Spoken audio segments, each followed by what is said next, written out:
I love Seinfeld because of its incredible cultural predictive power. They knew exactly where libtard culture was going and perfectly nailed left-wing groupthink, hive mind, and cancellations before those were even a thing in an episode called The AIDS Ribbon, where Kramer refuses the message. Here we go. Okay, you're checked in. Yeah, thank you. Here's your AIDS ribbon. No thanks. But you have to wear an AIDS ribbon. I have to? Yes. That's why I don't want to. You must wear the ribbon. You're a ribbon bully. Come back here and put this on! Hey, where's your ribbon? Oh, I don't wear them. Aren't you against AIDS? Yeah, I'm against AIDS. Bob, this guy won't wear a ribbon. Who doesn't want to wear the ribbon? This is America. I don't have to wear anything I don't want to wear. We're just going to have to teach him to wear the ribbon. So, to be an upstanding, peaceful, liberal, they kick Kramer's ass and nearly kill him in order to show how loving they are and how compassionate they are. A perfect microcosm of left-wing hive mind groupthink and the way that they are, as they slowly descend in power as a movement, lashing out at certain sports leagues, athletes. You're seeing this across Major League Baseball with a massive victory. Last night announced that a minor league team in Pennsylvania have canceled their Pride Night after players refused to wear jerseys with rainbow sleeves. Why? Because all of the players simply want to play baseball and not be used for the message. It's like Kramer. Like, do they hate gay people? No. Should you hate gay people as a Christian? No. That's not part of our religion. As we're commanded to love everyone as Christians. But we should not be propagating sin. We should not be propagating things that are immoral. And also, you shouldn't be a billboard in your sporting event for worldviews that you disagree with. So there's no hatred to do with it. It has everything to do with human decency and freedom of choice, I guess, right? Freedom of association. Hold a free Pride Night event at Wellspan Park. The Revs say that if you did buy tickets for tonight's game, you can redeem them for any future game. The event that is still on for tonight will run from 5:30. So they canceled the Pride Night at the York Revolution. Absolutely based players refused the rainbow jersey. They refused to wear the AIDS ribbon. Patriots. Where's the cognitive dissonance here? In what universe are you supposed to sign up? You're good at a sport. You sign up to play it professionally. You train your entire life in order to get to the major leagues. And these are the major leagues. These are farm teams for Major League Baseball teams.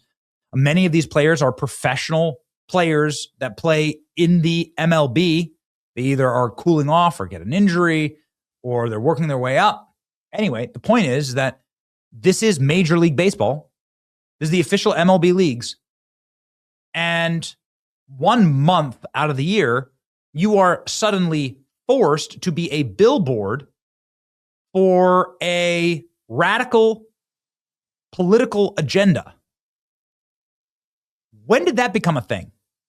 When did we decide that we're going to take sports, which should be the removal of all of the toxic and divisiveness, and make it overtly political and start using the sports players against their will to message on behalf of your political ideology? It's not going to work out well, right? In the right-wing dictatorship, when the right does this. But sports are, by nature, masculine coded. So I think they know exactly what they're doing here. And this is, of course, why UFC at the White House is so important. All players who object to the league don't need to do, all players who object across the league, they need to do this. Send a message that they won't be a part of this and will be paraded around like show ponies for an agenda. That's exactly right. Major League Baseball is striking back, though, warning San Francisco Giants players that writing Bible verses on their hats for Pride Night. There are San Francisco Giants players who are forced to wear Pride Night hats, so they're forced to wear the rainbow, and they're writing Bible verses on their hats. Here we go. Several Giants pitchers, in a statement of their faith, wrote Bible verses designations on their hat. One starting pitcher addressed the reasoning, saying this is about representing God's covenant in Genesis. You can see right here, 1-1. There's no hate in it at all.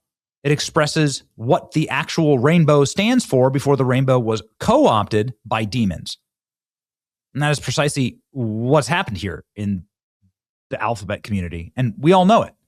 They chose the rainbow for specific reasons. One, it attracts like little kids because it has all the colors in it. And then two, it is an insult to Christianity, which owned the rainbow through the covenant of Noah and God, where God said he won't flood the earth again. And so he's being attacked and now being warned that you're not allowed to put a Bible verse on your hat. A Bible verse that's a lot older than America, baseball, the MLB, that's been believed by hundreds of millions, if not billions of people. Yeah, billions of people for sure. Throughout world history. You're talking Genesis here.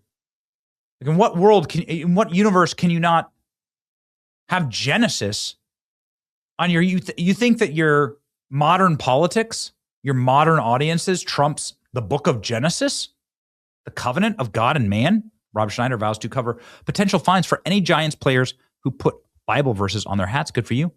Trump won. We don't have to do this anymore, says J.D. Vance. Giants pitchers wore Bible verses on their Pride Night hats. MLB has since issued a warning to them. That's right. J.D. Vance going viral with this 11 million views. MLB is facing investigations from Florida Attorney General after they cracked down on Christian faith players, a Bible verse on their LGBT hats. MLB is facing a huge backlash. You can see here. Do you practice religious discrimination in Florida, MLB? You'll be hearing from my office soon. F around, find out. James Uthmeyer is hardcore, dude. You don't want to mess with this guy. Josh Hawley, same thing. What does MLB think about penalizing players for their Christian faith? They owe us answers on this right now. The Texas Rangers are the only team in Major League Baseball that does not host a Pride Night. This week, they're hosting a Faith and Family Night instead. Meanwhile, MLB just warned Giants pitchers for wearing a Bible verse on their hat. In Texas, we don't punish people for living out their faith. We protect their rights. Missouri law prohibits discrimination based on religious belief. My office is demanding that the MLB not discriminate against players for their faith. MLB refuses to comply. We're going to take action. And you're sued. There you go. We're going to open an investigation if the MLB refuses to respond to my letter. Way to go. Wear the ribbon. That's right. The Major League Baseball does not have an openly gay or bisexual player, meaning this is all propaganda. It has nothing to do with supporting any of their players. It has everything to do with breaking up the nuclear family, targeting Christian values by stealing Christian symbols. That's exactly right. So the Texas Rangers saying they will not do a Pride Night. They shouldn't. Nobody should. Because it has become, I'm not sure if it started that way. The Christian take on this is that you should love everyone and that God created everyone. Okay? And that we're all fallen. But it became incredibly isolating and politically divisive. And the alphabet mafia went too far and forcing propaganda on people. And so you should, this should be illegal to do this, especially if it violates the constitution of your faith, the conscience of your faith. Yeah, Rob Schneider saying he's going to pay all of the fines. Way to go. Okay. Well, it's good to see. It's good to see bravery in our modern society. You can see the culture changing. Diamondbacks pitcher Ryan Thompson, who's proclaimed Christian, spoke about San Francisco players. I think there's a perceived negativity to this stuff. A verse on the hat means anti-something. It doesn't mean that. It means we're pro something. The rainbow means something. It's the Noahic covenant being something special to us as Christians. Way to go. Way to be based. That doesn't mean that, right? It means that he's pro something, right? So the rainbow means something to him. It means that he believes in the Noahic covenant being something that's special to us as Christians. Did I say it wrong? Probably. Maybe I should watch more Maybe I should watch more Angel Studios films, which I intend on doing with Young Washington. And we're thrilled about this. Young Washington is going to be incredible. It'll be in theaters in July. You can sign up for the Angel Guild right now and make sure that you're locked in.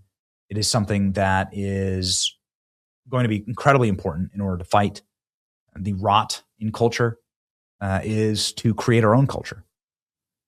And I'm not sure if we can create our own Major League Baseball, but we sure as hell can create our own entertainment and our own spaces that aren't ashamed of the Bible, the gospel. And that's what we're trying to do here. And we're having a blast doing it. Sign up for the Angel Studio Guild today. The information is in the description. It's your boy, Benny. Like, share, and subscribe.